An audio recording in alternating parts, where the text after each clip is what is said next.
அன்பான மகள் வந்தார், அம்பானி நானாகிறேன்.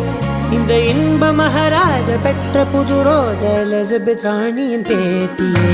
தாயே தாயே மகளன வந்தாய்,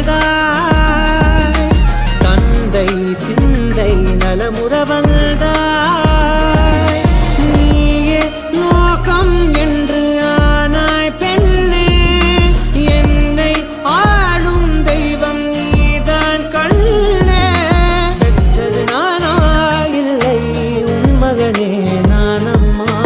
தாயே தாயே மகளன வந்தாய், தந்தை சிந்தை நலமுற வந்தாய்.